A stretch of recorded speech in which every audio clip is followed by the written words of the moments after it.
नमस्कार दोस्तों, मैं मंचून सब कुछ लर्न पे आपका स्वागत है। आज मैं हिंदी ग्रामर क्लास 8 के लिए मैं बात करूंगा कारक, संज्ञा, लिंग, वाक्य के बारे में। कारक, संज्ञा और लिंग, वाक्य के बारे में पूरी जानकारी के लिए आपको इस वीडियो को शुरू से लेके अंत तक देखना होगा, ठीक है। एक रिक्वेस्ट था, अगर अभी तक आपने मेरे चैनल को सब्सक्राइब नहीं किया है तो सब्सक्राइब करें और बेल आइकन को भी प्रेस करें। कारक, कारक ऐसे शब्दों को कहते हैं जो क्रिया के करने से होते हैं, ठीक है। उदाहरण के तौर पे वाक्य ले लेते हैं। एक से राम को वनवास जाना था, ठीक है। राम एक कर्ता है और जाना एक क्रिया है, लेकिन क्रिया एवं कर्ता को मिलाने वाला शब्द जो कौन सा है, को है। इस वाक्य में को जो है ना, वो कारक के भूमिका में है। इसी वाक्य को क्या कहते हैं, वर्ड को क्या कहते हैं, शब्द को क्या कहते हैं, कारक बोलते हैं, ठीक है। इसका क्या मतलब हुआ, कर्ता को क्रिया से मिलाने वाले शब्द को कारक बोलते हैं। तो यहाँ पे क्या, राम ने सीता का अपहरण कर लिया, ठीक है। तो यहाँ पर आपने देखा प्रतीक ने पत्र लिखा। प्रतीक कौन है, कर्ता है। लिखना एक कारक है। ने दोनों को जोड़ दिया, प्रतीक ने पत्र लिखा, तो ये हो गया कारक। दूसरे शब्द में सुनीता ने खाना खा लिया। सुनीता एक कर्ता है, खाना खाना एक क्रिया है। दोनों को जोड़ दिया ने, तो इसको क्या कहते हैं, कारक, ठीक है। सुरेश को घूमने जाना है। सुरेश एक कर्ता है, घूमने जाना एक क्रिया है। उसको के थ्रू ये दोनों जुड़ा हुआ है। तो सुरेश को घूमने जाना है, तो घूमने जाना क्रिया है और सुरेश करता है, दोनों को जोड़ करने वाला शब्द कारक है, को। ट्रेन ने रफ्तार पकड़ ली, तो ट्रेन एक करता है। रफ्तार पकड़ना, तेज भागना एक क्रिया है। दोनों को ज्वाइंट किसने किया, ने, तो ने हो गया कारक, ठीक है। आधी रात को कुत्ते भौंक रहे थे। कब भौंक रहे थे, आधी रात को, तो आधी रात एक कर्ता हो गया। कुत्ते भौंक रहे थे, भौंकना एक क्रिया है। कौन भौंक रहे थे, कुत्ते, वो भी करता है। तो दोनों ज्वाइंट किससे हुए, को से, ठीक है। सुरेश कार से जा रहा था। सुरेश और कार एक करता है, जाना एक क्रिया है। दोनों ज्वाइंट किया से, तो सुरेश और ये से हो गया कारक, ठीक है। कारक, कारक के कितने भेद होते हैं, कारक के टोटल 8 भेद होते हैं। कौन कौन से, कर्ता कारक, कर्म कारक, करण कारक, संप्रदान कारक, अपदान कारक, संबंध कारक, अधिकरण कारक, संबोधन कारक। अब कर्ता कारक क्या होता है उसके बारे में हम बताते हैं आपको। वाक्य में जो शब्द कार्य करता है उसे कर्ता कारक कहते हैं। इस प्रकार के कर्ता कारक के द्वारा किए गए कार्य को दर्शाते हैं। जैसे कि इसका प्रयोग सदैव भूतकाल में होता है। ने जो शब्द होता है ये कर्ता कारक के विभूति है। राम ने खाना खा लिया, तो खाना खाना एक कार्य है, ठीक है। राम कर्ता ने एक कार्य किया, तो दोनों शब्द जो हैं जुड़े हुए हैं किससे, ने से। तो राम ने खाना खा लिया, तो खाना खाना एक कार्य है और राम ने खाया इसलिए, तो ने जो शब्द है ये कर्ता कारक है। धीरज ने अपना काम कर लिया, तो धीरज कौन सा है, कर्ता है। कार्य है, करना जो क्रिया कौन सा है, काम कर लिया, करना एक क्रिया है। कौन सा काम, अपना काम कर लिया। वैशाली ने यह कहा था। माताजी ने कुत्ते पाले हैं। तुमने क्या किया, ट्रेन ने रफ्तार पकड़ ली। रविंदर ने चुप रहना सही समझा। प्रतिलिपि ने प्रतियोगिता शुरू की है। तो इस तरह के उदाहरण किसके हैं, कर्ता कारक के हैं, ठीक है। ये सारे जो कर्ता हैं ने के साथ जुड़ा हुआ है, ठीक है, इसलिए ये सारे कर्ता कारक कहलाते हैं। ये उदाहरण है कर्ता कारक के। आगे चलते हैं। कर्म कारक क्या होता है, इस प्रकार का कारक होता है, क्रिया पर प्रभाव डालता है, इस कारण इसे कर्म कारक कहा जाता है। को इसका चिन्ह माना जाता है, ठीक है। जैसे धीरज को मारा, कर्ता यह धीरज है और मार कौन खाए, धीरज ही खाया। तो ये जो मार खाना होता है उस पर क्रिया पे प्रभाव डाल रहा है, तो इस कारण ये जो उदाहरण है वो कर्म कारक, कर्म धीरज को मारा, निखिलेश को ये दे दो, राम ने सुग्रीव को राजगद्दी दिलाई, जामवंत हनुमान को कुछ याद दिला रहे थे, सुमन कानपुर जा रही है। यहाँ पे जो को है ना का लोप हो चुका है। तो इस तरह के भी कुछ एग्जाम्पल्स आते हैं, जैसे यहाँ पे मैंने लिखा है ऑलरेडी, किंतु कहीं कहीं पर को का लोप होता है, ऐसे एवं इसके बिना ही जो वाक्य बनता है उसे कर्म कारक भी कहा जाता है। ठीक है, तो हर समय जो को है ना यूज नहीं होता है कर्म कारक, मगर कभी कभी लोप हो जाता है, तब भी वो कर्म कारक के अंतर्गत आते हैं। कर्ण कारक किसे कहते हैं? कर्ण कारक क्रिया करवाने के साधन को कहा जाता है। अब उदाहरण के तौर पे वाक्य ले लेते हैं, नीता खिलौने से खेल रही है। यह देखा जाए तो यहाँ पे जो नीता है कर्ता है एवं खिलौना जो है क्रिया है, और क्रिया को खेलने को कौन सा प्रेरित कर रहा है? खिलौना। ठीक है, तो क्रिया जो करने वाला क्रियान्वित वर्ड है वो खिलौना है, तो इस कारण से इसे कहते हैं कर्ण कारक। अब दूसरा उदाहरण में मैं लेकर बताता हूं, अनंत ट्रेन से जा रहा है, तुम किससे मिलोगे? कौन से देश विश्व कप खेलेंगे? पाकिस्तान से क्रिकेट मैच जीतना है, कृष्ण को राधा से प्रेम है, मैं यह कलम से लिख रहा हूँ, बाबा कुल्हड़ में चाय पीते हैं। तो इस तरह के जो भी वाक्य आते हैं वो कर्ण कारक के अंतर्गत आते हैं। कर्ण कारक के बाद संप्रदान कारक, किसी भी वाक्य में क्रिया को क्रियान्वित करने वाला व्यक्ति, वस्तु अथवा तत्व कर्ता कहलाता है, लेकिन वह जिस व्यक्ति, वस्तु अथवा तत्व के लिए ऐसा करता है उसे संप्रदान कारक कहा जाता है। संप्रदान कारक की विभक्ति क्या है? के लिए होती है। ठीक है, धीरज के लिए खाना लाओ, ट्रेन के लिए पटरी बना रही है, वो दुबई के लिए रवाना हो गई, उत्तर के लिए पुस्तक लाइए, भूखों के लिए भोजन बनाओ, सर्दी से बचने के लिए रजाई ले जाओ या रजाई ले आओ। इस तरह के जो वाक्य होते हैं संप्रदान कारक होते हैं। ठीक है, आगे चलते हैं। संप्रदान कारक के बाद कौन सा कारक है? अपदान कारक।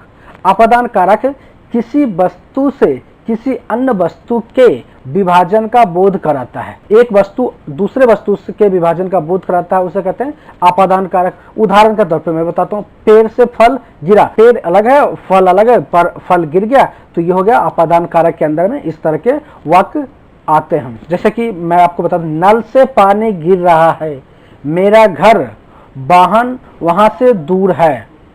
ठीक है, बादलों से बारिश हो रही है, टीना कुत्ते से डरती है, से सारे जगह लग रहा है से, तो आपदान कारक के जो चिन्ह है वो से है। ठीक है, कलाइयों से घड़ी गिर गई, मैं अपने अध्यापक से भय रखता हूं, मतलब डरता हूं। तो दोनों जो शब्द जुड़ा हुआ है से जुड़ा हुआ है, तो इस तरह के शब्द को या इस तरह के वाक्य क्या कहते हैं? आपदान कारक। उसके बाद संबंध कारक आते हैं। संबंध कारक क्या कहलाता है? क्या होता है? संज्ञा या सर्वनाम में संबंध दर्शाने के लिए प्रयोग किया जाता है। ठीक है, संबंध कारक का प्रयोग किन्हीं दो तत्व, वस्तु अथवा व्यक्तियों के माध्यम के संबंध को दर्शाता है। इसके विभक्ति चिन्ह कई सारे हैं, जैसे वे, री, रा, की, के, का, रा, ये हैं। संज्ञा लिंग या वचन के द्वारा इसकी विभक्ति को बदला जा सकता है। संबंध कारक के कुछ वाक्य मैंने ले रखा है, वो बताता हूँ आपको। कानपुर शिवम का घर है।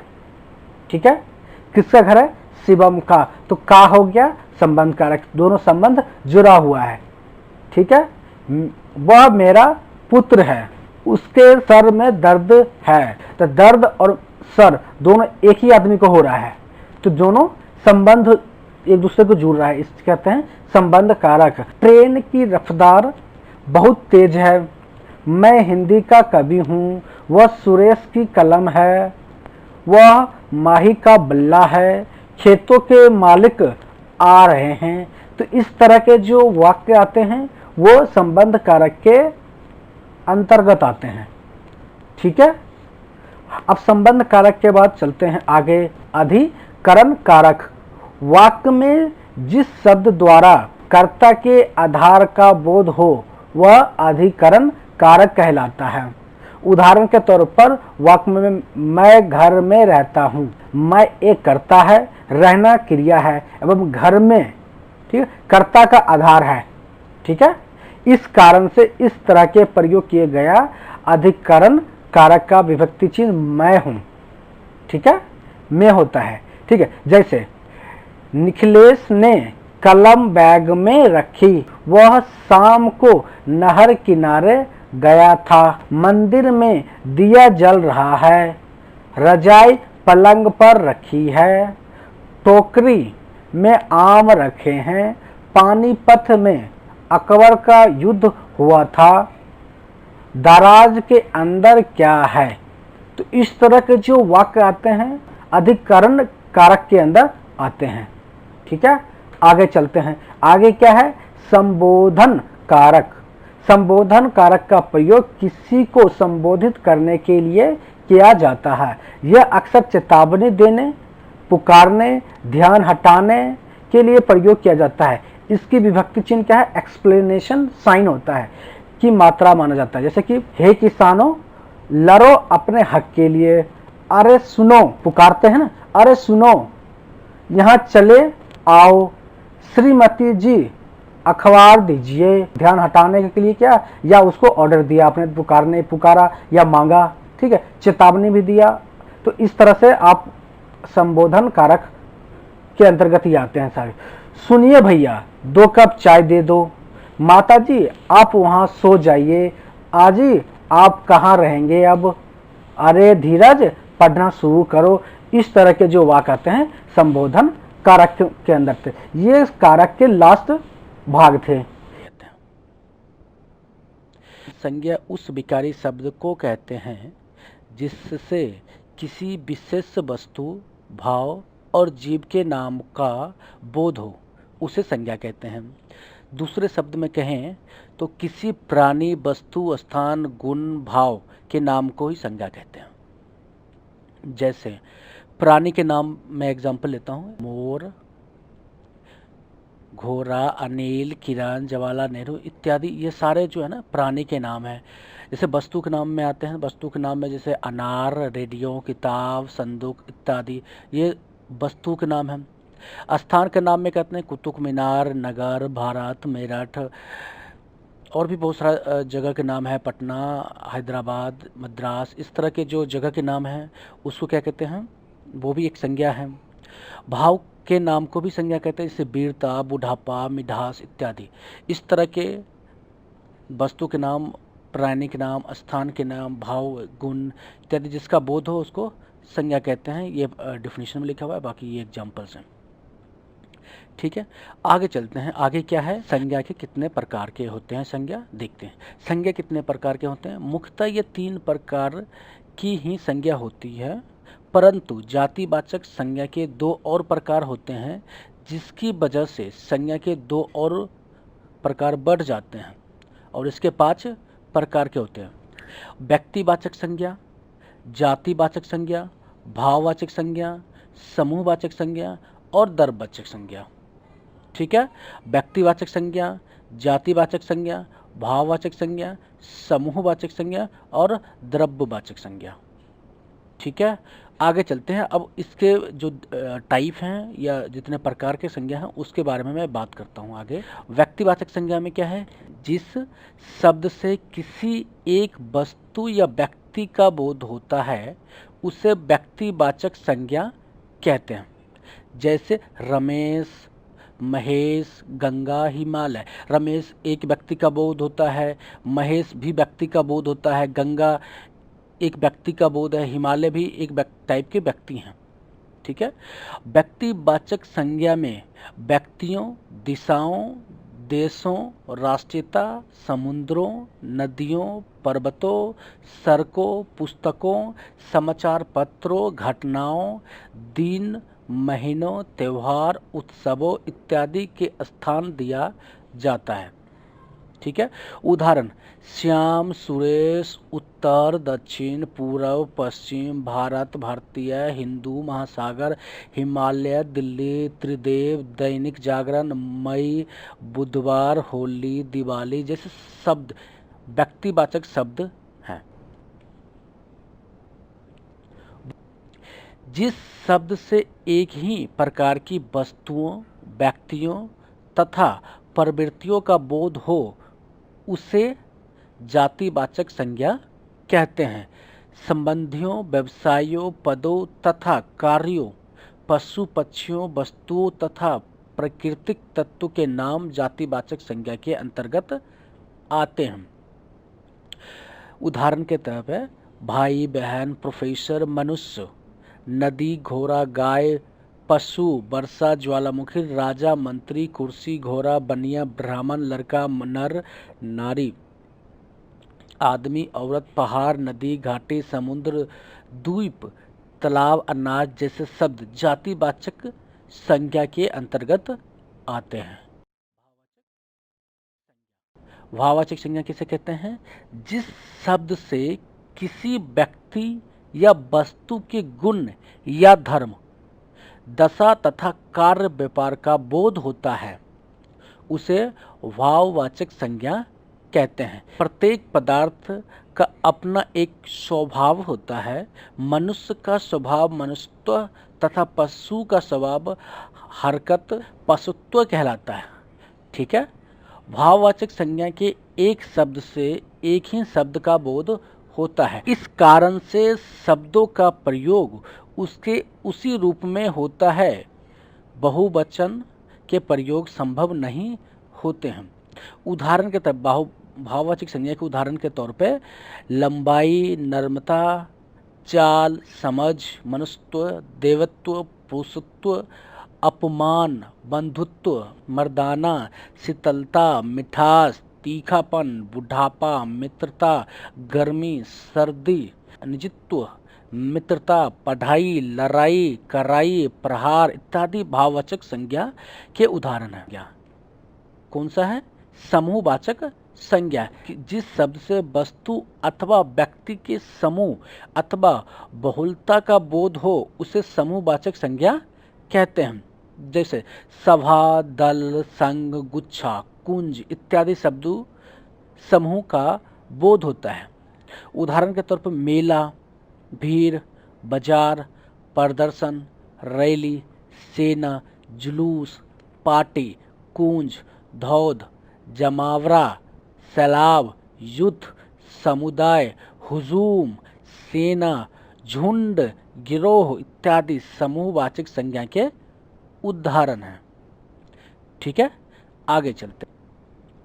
आगे है द्रव्यवाचक संज्ञा। जिस शब्द से किसी धातु, द्रव्य तथा ऐसे वस्तुओं जिसे नापा तौला जा सके का बोध हो उसे द्रव्यवाचक संज्ञा कहते हैं। ठीक है। जैसे दूध, दही, सोना, चांदी, लोहा, लकड़ी, पानी, पित्तल, तांबा, तेजाब, शराब, घी, जल, खून, तेल, पारा इत्यादि शब्द जो है द्रव्यवाचक संज्ञा के उदाहरण हैं। ठीक है। ये हो गए पांचों संज्ञा के प्रकार। ठीक है। और आगे चलते हैं। अब थोड़ा सा ट्रांसफर कर लेते हैं। भाववाचक संज्ञा का निर्माण कैसे किया जाता है? जातिवाचक संज्ञा में दिया हो कोई शब्द तो उसको भाववाचक संज्ञा में ट्रांसफर करना है। जैसे बूढ़ा एक जातिवाचक संज्ञा है, बुढ़ापा भाववाचक संज्ञा हो गया, लड़का एक जातिवाचक संज्ञा है, लड़कपन एक भाववाचक संज्ञा है, मित्र एक जातिवाचक संज्ञा है, मित्रता भाववाचक संज्ञा है, मनुष्य जातिवाचक संज्ञा है, मनुष्यत्व भाववाचक संज्ञा है। विशेषण से भाववाचक संज्ञा कैसे बनाएंगे? गर्म ये विशेषण है, गर्मी भाववाचक संज्ञा है, मीठा विशेषण है, मिठास भाववाचक संज्ञा है, कठोर विशेषण है, कठोरता भाववाचक संज्ञा है, नर्म विशेषण है, नर्मता ये भाववाचक संज्ञा है। अब क्रिया से भाववाचक संज्ञा कैसे बनाएंगे? चढ़ना एक क्रिया है, चढ़ाई, पढ़ना पढ़ाई, रोना रुलाई, दौड़ना दौड़, ये सारे भाववाचक संज्ञा क्रिया से बनाया गया है। ठीक है। सर्वनाम से कैसे बनाते हैं भाववाचक संज्ञा?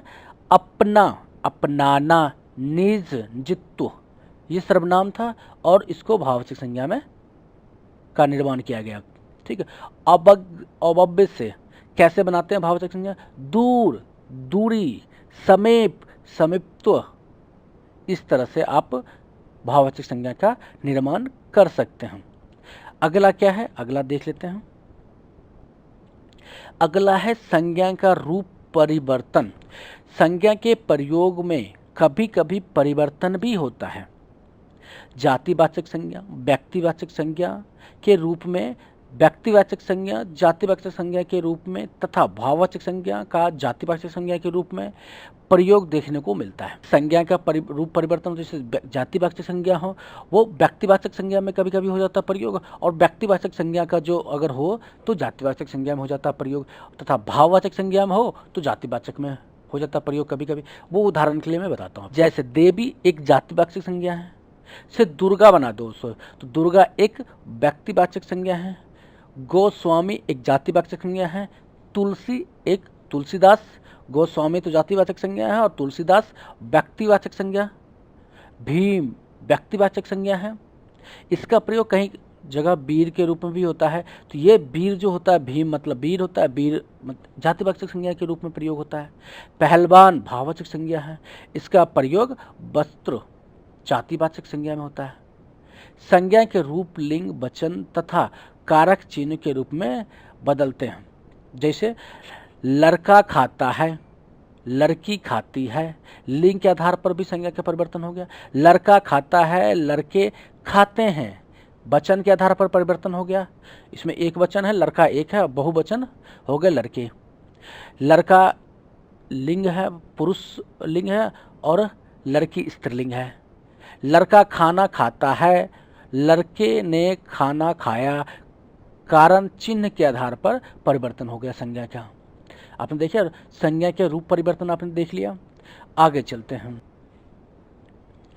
आगे संज्ञा के पहचान क्या है? अब संज्ञा के पहचान बताते हैं। कुछ संज्ञा शब्द प्राणीवाचक होता है तो कुछ संज्ञा शब्द अप्राणीवाचक। कुछ शब्द गणनीय होता है तो कुछ शब्द अगणनीय है। अब प्राणीवाचक क्या होता है?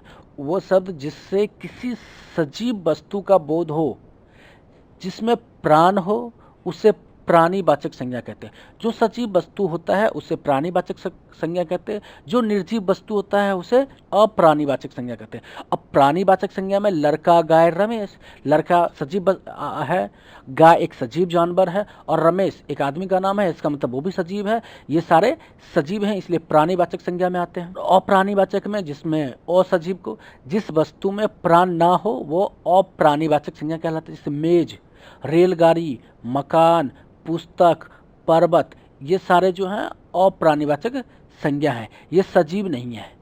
ठीक है। ये सारे निर्जीव आइटम को, निर्जीव वस्तु को अप्राणीवाचक संज्ञा कहते हैं, सजीव वस्तु को प्राणीवाचक संज्ञा कहते हैं। अब चलते हैं गणनीय पे।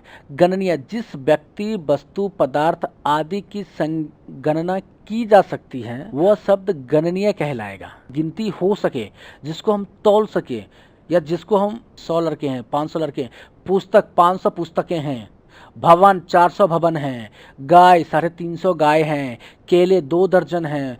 ठीक है। अगणनीय संज्ञा जिस व्यक्ति, वस्तु, पदार्थ आदि की गणना नहीं की जा सकती है, उसकी संख्या ज्ञात नहीं की जा सकती है, वह शब्द अगणनीय संज्ञा कहलाएगा। जैसे दूध, पानी गिनो नहीं गिन सकते, हवा गिनो नहीं गिन सकते, मित्रता गिनो नहीं गिन सकते हो। तो इस तरह के जो संज्ञा होते हैं अगणनीय होते हैं। ठीक है।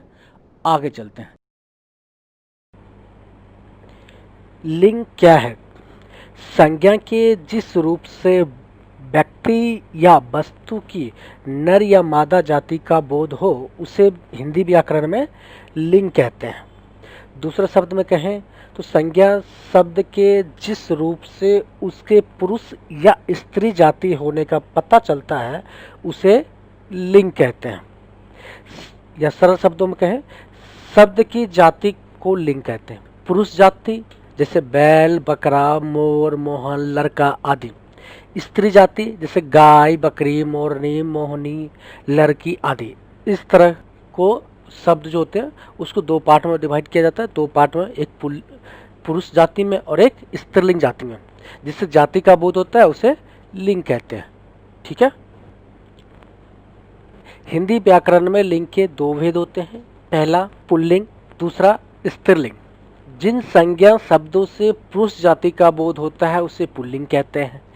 जैसे सजीव में आ जाते हैं तो कुत्ता, बालक, खटमल, पिता, राजा, घोड़ा, बंदर, हंस, बकरा, लड़का इत्यादि। ये सजीव जाति में पुल्लिंग के पार्ट हैं। निर्जीव पदार्थ में देखें मकान, फल, नाटक, लोहा, चश्मा इत्यादि, ये भी पुल्लिंग के हैं। भाववाचक में देख लेते हैं, भाव में दुख, लगाव, तो इस तरह के जो शब्द आते हैं वो पुल्लिंग के हैं। दूसरा क्या है स्त्रीलिंग। स्त्रीलिंग क्या होता है? जिस संज्ञा शब्द से स्त्री जाति का बोध होता है उसे स्त्रीलिंग कहते हैं। जैसे सजीव में देख लेते हैं माता, रानी, घोड़ी, कुतिया, बंदरियां, हंसनियां, लड़कियां, बकरियां, जू इत्यादि। ठीक है। अब निर्जीव पदार्थ में देख लेते हैं सुई, कुर्सी, गर्दन इत्यादि। भाव में देख लेते लज्जा, बनावट इत्यादि। इस तरह के जो शब्द आते हैं वो स्त्रीलिंग के अंदर आते हैं। ठीक है। आगे चलते हैं। आगे क्या है?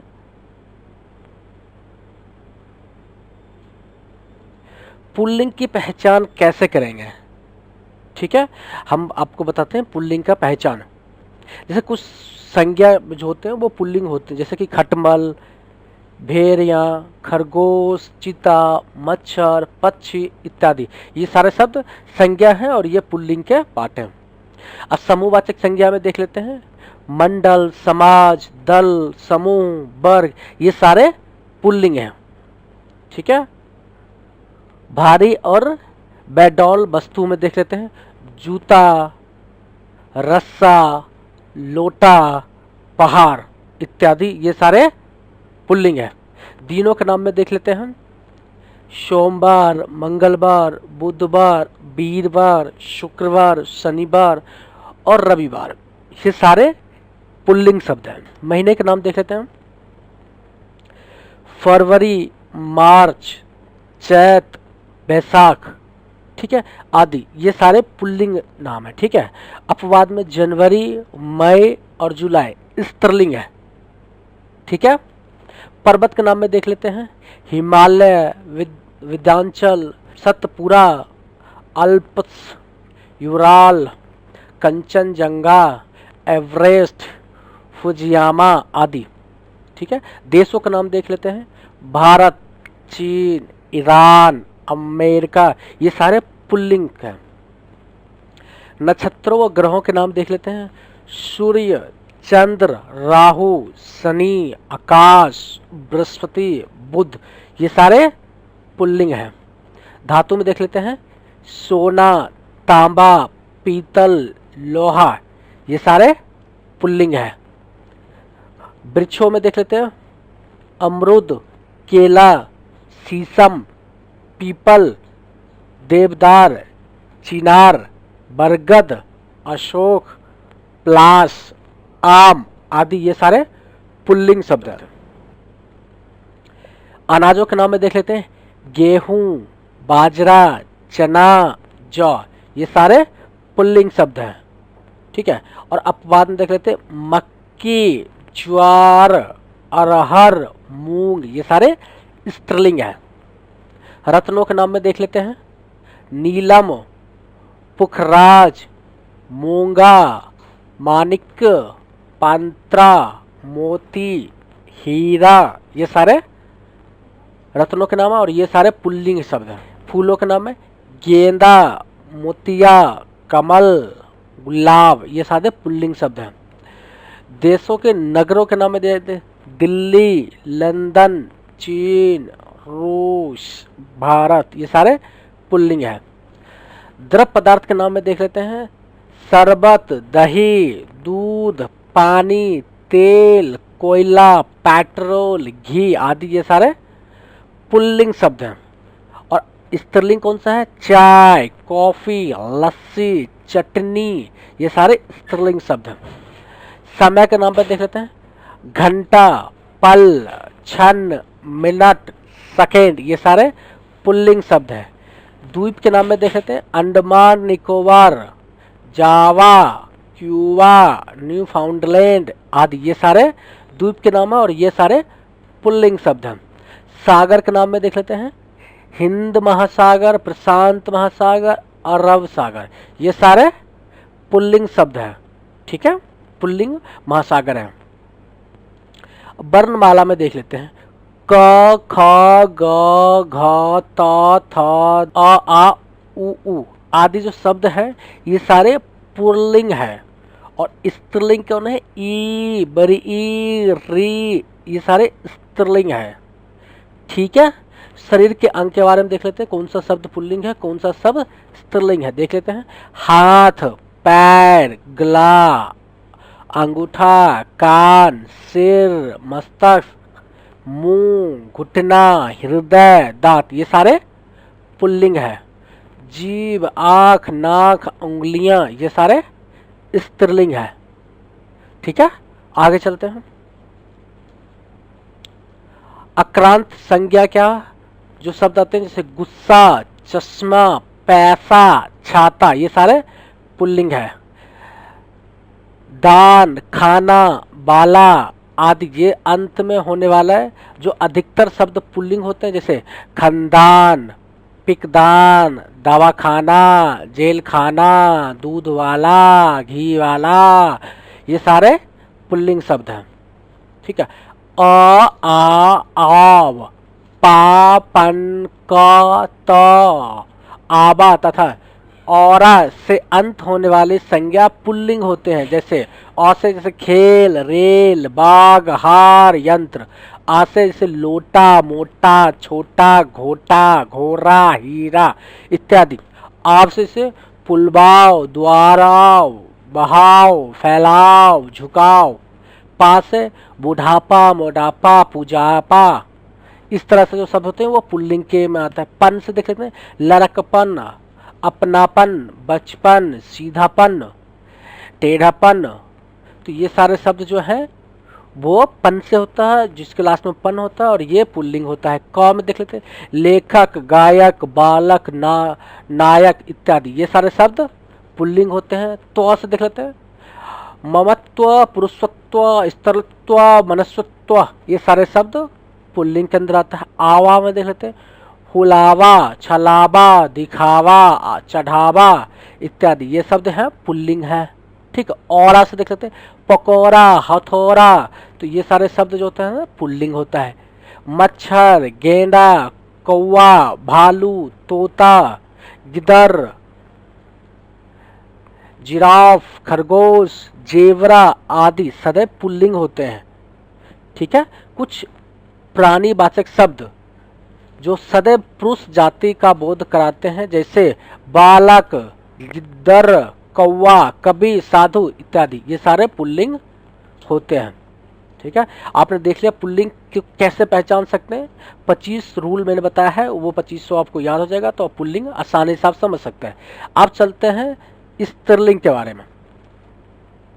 ठीक है, स्त्रीलिंग कैसे पहचानते हैं, ठीक है, उसका मैं भी बताता हूँ। स्त्रीलिंग शब्दों के अंतर्गत नक्षत्र, नदी, बोली, भाषा, तिथि, भोजन आदि के नाम आते हैं। जैसे कुछ संज्ञा हमेशा स्त्रीलिंग रहती है, जैसे मक्खी, कोयल, मछली, तितली, मैना, ये सारे स्त्रीलिंग ही है होते हैं। समूहवाचक संज्ञा में देख लेते हैं, वीर, कमेटी, सेना, सभा, कक्षा। प्राणीवाचक संज्ञा में देख लेते हैं, घाय, संतान, सौतन इत्यादि। छोटी और सुंदर वस्तु में देख लेते हैं, से जूती, रस्सी, लुटिया, पहाड़ी इत्यादि, ये सारे स्त्रीलिंग शब्द हैं। नक्षत्र में देख लेते हैं, अश्विनी, रेवती, मृगशिरा, चित्रा, वर्गणी, रोहिणी इत्यादि, ये सारे स्त्रीलिंग नक्षत्र हैं। जैसे बोली में देख लेते हैं, मेवाती, ब्रज, खरी बोली, बुलंदली, ये सारे स्त्रीलिंग बोली है। नदियां का नाम देते हैं, रवि, कावेरी, कृष्णा, यमुना, सतजल, रावी, ब्यास, गोदावरी, झेलम, गंगा इत्यादि। ये जो नदी हैं सारे स्त्रीलिंग नदी है।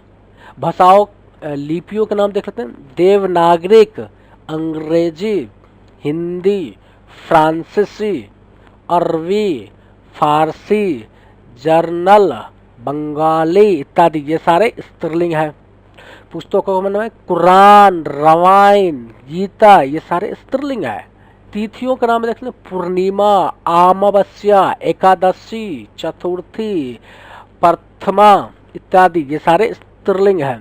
आहार का नाम देख लेते हैं, सब्जी, दाल, कचौरी, पूरी, रोटी, ये सारे स्त्रीलिंग है। अपवाद में हलवा, अचार, रायता, ये पुल्लिंग है। इक्रांत वाले शब्द देख लेते हैं, नानी, बेटी, मामी, भाभी, ये सारे स्त्रीलिंग है।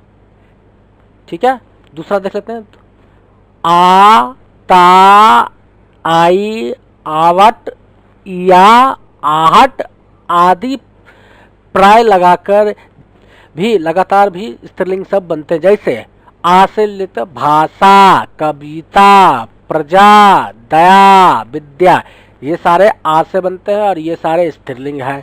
ता से देख लेते हैं, गीता, ममता, लता, संगीता, माता, सुंदरता, मधुरता, ये सारे ता से शब्द हैं और ये स्त्रीलिंग है।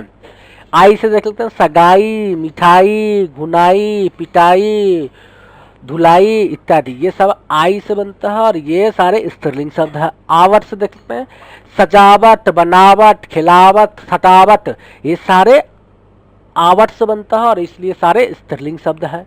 या से देख लेते हैं, कुटिया, बुढ़िया, चीरियां, बिंदियां, टिबिया इत्यादि, ये सारे या से बनता है और इसलिए ये स्त्रीलिंग शब्द है।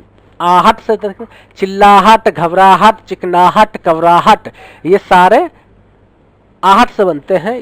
शरीर के कुछ अंग के नाम जो स्त्रीलिंग में होते हैं, जैसे आँख, नाक, जीभ, पलके, ठोड़ी इत्यादि।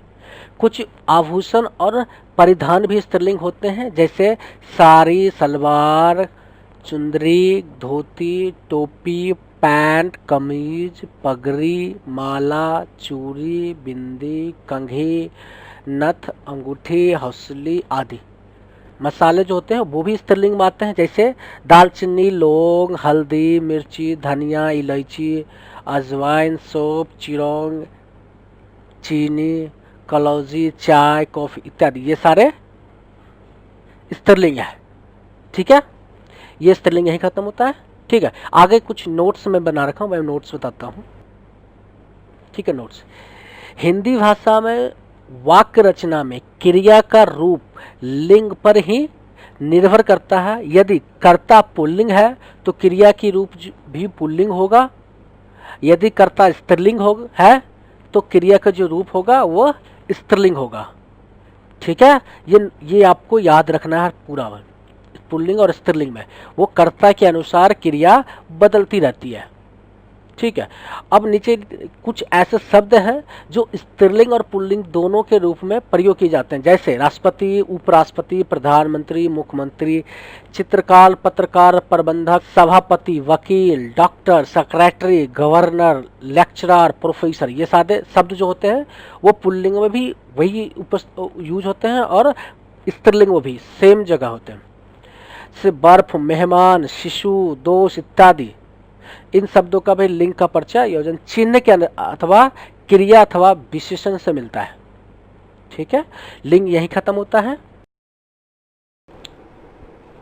दो या दो से अधिक पदों के समर्थक समूह को जिसका पूरा पूरा अर्थ निकलता है वह कहलाता है।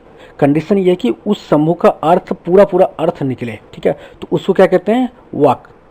यहाँ पे मैंने एक एग्जांपल दिया, उदाहरण के लिए मैंने बताया सत्य की विजय होती है। इसमें सत्य एक शब्द है और दूसरा शब्द कौन सा है, विजय है। तो ये समूह है, शब्दों की समूह है। इसको एक वाक्य बोलेंगे। इसमें क्या है, सत्य की विजय होती है। इसमें अर्थ निकल रहा है, पूरा पूरा अर्थ निकल रहा है, इसलिए इसको क्या कहेंगे, वाक्य। और जैसे इसमें एक और है, जैसे किंतु सत्य विजय होती है, इसमें कोई वाक्य का अर्थ तो निकल नहीं रहा है, वाक्य तो है मगर अर्थ नहीं निकल रहा है। सत्य विजय होती है, क्या होती है, विजय होती है, मतलब ये अर्थ नहीं निकल रहा है, इसलिए ये इसको वाक्य नहीं बोल सकते। ठीक है, वाक्य ही एक रूप होता है वाक्यांश, शब्दों के ऐसे समूह को जिसका अर्थ तो निकलता है किंतु पूरा पूरा नहीं निकलता है, ऐसे वाक्य को क्या कहते हैं, वाक्यांश कहते हैं। जब शब्दों के समूह का पूरा पूरा अर्थ निकल जाता है उसको वाक्य बोलते हैं। दरवाजे पर, कोने में, वृक्ष के नीचे, तो इस तरह के जितने भी वाक्य होते हैं वो वाक्यांश के अंदर आते हैं। ठीक है, वाक्य का वर्गीकरण, ठीक है, वाक्य के दो वर्गीकरण होते हैं, एक रचना के आधार पर वर्गीकरण कर सकते हैं, दूसरा अर्थ के आधार पर वर्गीकरण करेंगे। ठीक है, अब रचना के आधार पर वाक्य का कितने वर्गीकरण है, 3, और अर्थ के आधार पर 8। अगर अर्थ स्टार्ट करें, अर्थ के आधार पर वाक्य 8 भेद होते हैं। कौन कौन से, विधानवाचक, इच्छावाचक, आज्ञावाचक, निषेधवाचक, प्रश्नवाचक, विस्मयबोधिक, संकेतवाचक और संदेहवाचक। रचना के आधार पर देखें, सरल वाक्य, संयुक्त वाक्य और मिश्रित वाक्य। ठीक है, ये सारे वाक्य का वर्गीकरण है, भेद है। विधानवाचक वाक्य, ऐसे वाक्य जिनसे किसी काम के होने या किसी के अस्तित्व का बोध हो, वह वाक्य विधानवाचक वाक्य कहलाता है। विधानवाचक वाक्य को विधिवाचक वाक्य भी कहते हैं। विधानवाचक वाक्य को विधिवाचक, कहीं कहीं विधिवाचक कह सकते हो, कहीं कहीं वाक्य विधानवाचक हैं, ग्रामर में लिखे हुए हैं। भारत महान देश है, राम ने खाना खा लिया, राम के पिता का नाम दशरथ है। राधा स्कूल चली गई, मनीष ने पानी पी लिया, अयोध्या के राजा का नाम दशरथ है। तो इस तरह के जितने भी वाक्य होते हैं वो वाक्य विधानवाचक वाक्य के अंतर्गत आते हैं। ठीक है, अब विधानवाचक वाक्य के बाद कौन सा है, इच्छावाचक। ऐसे वाक्य जिनसे हमें वक्ता की कोई इच्छा, कामना, आकांक्षा, आशीर्वाद आदि का बोध हो, वह वाक्य इच्छावाचक वाक्य कहलाता है। जैसे कि दूधो नहाओ पूतो फलो, नव वर्ष मंगलमय हो, तुम्हारा कल्याण हो, भगवान तुम्हें लंबी उम्र दे। इस सारे वाक्य में इच्छा झलक रहा है। ठीक है, इसमें आशीर्वाद दिया जा रहा है। दूधो नहाओ पूतो फलो आशीर्वाद देते हैं, तुम्हारा कल्याण हो ये भी आशीर्वाद देते हैं, भगवान तुम्हें लंबी उम्र दे ये भी एक आशीर्वाद है। तो इस तरह के जो आशीर्वाद, आकांक्षा, कामना, इच्छा, इस तरह जिस वाक्य से झलकते हैं उसको इच्छावाचक वाक्य कहते हैं। ठीक है, आगे चलते हैं। आज्ञावाचक वाक्य, अब आज्ञावाचक के नाम में ये आज्ञा है। ठीक है, ऐसे वाक्य जिनमें आदेश, आज्ञा या अनुमति का पता चले या बोध हो, वे वाक्य आज्ञावाचक वाक्य कहलाते हैं। जैसे कि वहां जाकर बैठिए, ये आज्ञा दे रहा है कि आप वहां जाकर बैठिए। ठीक है, कृपया अपनी मदद स्वयं करिए, अपनी मदद स्वयं करिए, ये आदेश दे रहे हैं आपको। ठीक है, कृपया शांति बनाए रखें। तो इस तरह के जो वाक्य आते हैं वो आज्ञावाचक वाक्य के अंतर्गत आते हैं। अब आज्ञावाचक वाक्य के बाद कौन सा वाक्य आते हैं, निषेधवाचक, जहां पे रोक हो। ठीक है, काम ना होने का या ऐसा तरह का जो रोक होता है उसे कहते हैं निषेधवाचक। ठीक है, जिस वाक्य से कार्य के निषेध का बोध होता है वो वाक्य निषेधवाचक वाक्य कहलाते हैं। जैसे मैं आज खाना नहीं खाऊंगा, तो इसमें निषेध हो रहा है। राम आज स्कूल नहीं जाएगा, जिस वाक्य से नकारात्मक शब्द का बोध होता है उसको कहते हैं निषेधवाचक वाक्य। ठीक है, राम आज रावण को नहीं मारेगा, रमन आज खेलने नहीं जाएगा, रावण आज सीता का अपहरण नहीं करेगा। तो इस तरह के जितने भी वाक्य होते हैं उसे निषेधवाचक वाक्य कहते हैं। अब आगे चलते हैं। निषेधवाचक वाक्य के बाद है प्रश्नवाचक वाक्य। प्रश्नवाचक वाक्य से कहते हैं जिन वाक्य में कोई प्रश्न किया जाए या किसी से कोई बात पूछी जाए उन्हें प्रश्नवाचक वाक्य कहते हैं। ठीक है, तुम कौन से देश में रहते हो, प्रश्न इस तरह से कर सकते हैं। तुम कोई बाहर से, अब्रॉड से कोई आ गया, बाहर दूसरे देशों से, तो आप उससे इस तरह के क्वेश्चंस करते हैं। उसका आंसर जानने के लिए आप प्रश्न पूछते हैं तो उसको प्रश्नवाचक वाक्य कहते हैं। राम रावण का वध कब करेगा, तो इस तरह के जो वाक्य होते हैं उसमें प्रश्न झलक रहा है कि प्रश्न कोई पूछ रहा है। ठीक है, बसंती कब नाचेगी, ठीक है, हनुमान भगवान संजीवनी लेने कब जाएंगे, यह फिल्म कब खत्म होगी, तुम क्या खाना पसंद करोगे। तो इस तरह के वाक्य जो होते हैं प्रश्नवाचक वाक्य के अंतर्गत आते हैं जिसमें प्रश्न पूछा जा रहा है। ठीक है, विस्मयादि बोधक वाक्य, ऐसे वाक्य जिनमें हमें आश्चर्य, शोक, घृणा, अत्यधिक खुशी, स्तंभता आदि भावनाओं का बोध हो, ऐसे वाक्य विस्मयादिक बोधक वाक्य कहलाते हैं। इन वाक्य में जो शब्द विस्मय के होते हैं उनके पीछे विस्मय सूचक चिन्ह लगता है। इस चिन्ह से हम इस वाक्य की पहचान कर सकते हैं। ठीक है, यह चिन्ह विस्मय बोधक चिन्ह होता है।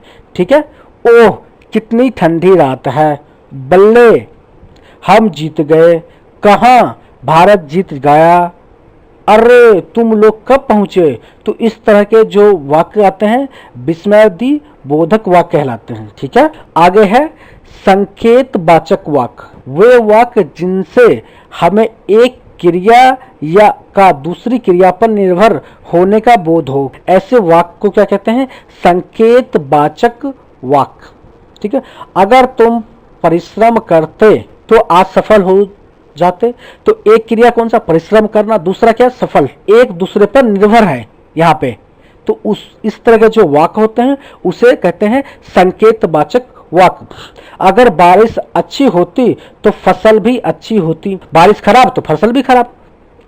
अगर आज तुम जल्दी उठ जाते तो स्कूल के लिए लेट नहीं होते, मतलब जल्दी उठेंगे तभी तो स्कूल जा पहुंचेंगे, नहीं तो लेट होंगे। तो एक दूसरे पर निर्भर, एक दूसरे पर जो क्रियाएं निर्भर होता है, इस तरह के जो भी वाक्य होते हैं उसे कहते हैं संकेत वाचक वाक्य। ठीक है, अब चलते हैं आगे। संदेहवाचक वाक्य से कहते हैं ऐसे वाक्य जिनसे हमें किसी प्रकार के संदेह या संभावना का बोध होता है, वह वाक्य संदेहवाचक वाक्य कहलाते हैं। जैसे आज सुबह तेज बारिश हो सकती है, होगी नहीं, हो सकती है। ठीक है, शायद आज राम रावण का वध करेगा, आकांक्षा है इसमें, शायद मोहन मान जाए, शायद वह अभी नहीं पहुंचा, शायद आपने इस वीडियो को देखा, शायद आपने कमेंट किया कि नहीं किया। मुझे लगता है आप सीखे होंगे वाक्य संदेहवाचक वाक्य से। इस तरह के जो भी वाक्य होते हैं वो संदेहवाचक वाक्य के अंतर्गत आते हैं। ठीक है, अब रचना के आधार पर देख लेते हैं। ठीक है, अब रचना के आधार पर वाक्य का 3 प्रकार है। अब पहला पर देख लेते हैं कौन सा है, सरल वाक्य। ठीक है, सरल वाक्य ऐसे वाक्य जिसमें एक ही क्रिया एवं एक ही कर्ता होता है, या जिस वाक्य में एक ही उद्देश्य एवं एक ही विधेय होता है, वो वाक्य सरल वाक्य कहलाता है। जैसे रोहन खेलता है, इसमें क्या है, कर्ता कौन है, रोहन, खेलना है क्रिया, रोहन भी एक ही है, रोहन लिखा हुआ भी एक है, और कर्ता ये रोहन है और ये खेलता है। तो दो शब्द हो गए, तो रोहन खेलता है, तो दो ऐसे शब्द को क्या कहते हैं, सरल वाक्य कहते हैं। मीता दौड़ती है, आकाश भागता रहता है, श्याम पढ़ाई करता है, सीता खाना खाती है, संगीता चलती है। तो इस तरह के जो भी वाक्य होता है उसे कहते हैं सरल वाक्य। ठीक है, सरल वाक्य के बाद कौन सा वाक्य है, संयुक्त वाक्य देख लेते हैं हम। ऐसे वाक्य जिसमें 2 या 2 से अधिक उपवाक्य हो एवं सभी उपवाक्य प्रधान हो, ऐसे वाक्य को संयुक्त वाक्य कहते हैं। जैसे वह सुबह गया और शाम को लौट आया, इसमें सभी वाक्य जो उपवाक्य प्रधान है, वह सुबह गया, ठीक है, शाम को लौटा। तो इसमें से कोई भी एक वाक्य को हटा देंगे तो इसका मीनिंग खराब हो जाएगा। ठीक है, तो ऐसे जो शब्द होते संयुक्त वाक्य, दिन ढल गया और अंधेरा बढ़ने लगा, प्रिया बोला पर असत्य नहीं, मैंने बहुत परिश्रम किया इसलिए सफल हो गया, मैं बहुत तेज दौड़ा फिर भी ट्रेन नहीं पकड़ पाया। तो इस तरह के जो भी वाक्य होते हैं वो संयुक्त वाक्य होते हैं। ठीक है, अब आगे चलते हैं। संयुक्त वाक्य के कितने भेद होते हैं। संयुक्त वाक्य 4 प्रकार के होते हैं। कौन कौन से? संयोजक, विभाजक, विकल्प सूचक और परिणाम बोधक। ठीक है। अब संयोजक वाक्य किसे कहते हैं? जब एक साधारण वाक्य दूसरे साधारण या मिश्रित वाक्य से संयोजक अवयव द्वारा जुड़ा होता है तो उसे कहते हैं संयोजक वाक्य। जैसे गीता गई और सीता आई, संयोग वाक्य जो भी होता है उसे संयोजक वाक्य कहते हैं। दूसरा क्या है? विभाजक। जब साधारण अथवा मिश्र वाक्य का परस्पर भेद या विरोध का संबंध होता है तो ऐसे वाक्य विभाजक वाक्य कहते हैं। जैसे वह मेहनत तो बहुत करता है पर फल नहीं मिलता।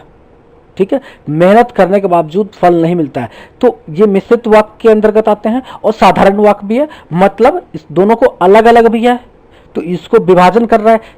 पर सफल नहीं होना, सफल होना एक अलग, सफलता मिलना एक अलग वाक्य है, मेहनत करना एक अलग वाक्य है। दोनों को मिला के दोस्तों एक दूसरे को संयुक्त कर दिया, एक दूसरे पर आश्रित भी कर दिया, तो इसको कहते हैं विभाजक। विकल्प सूचक किसे कहते हैं?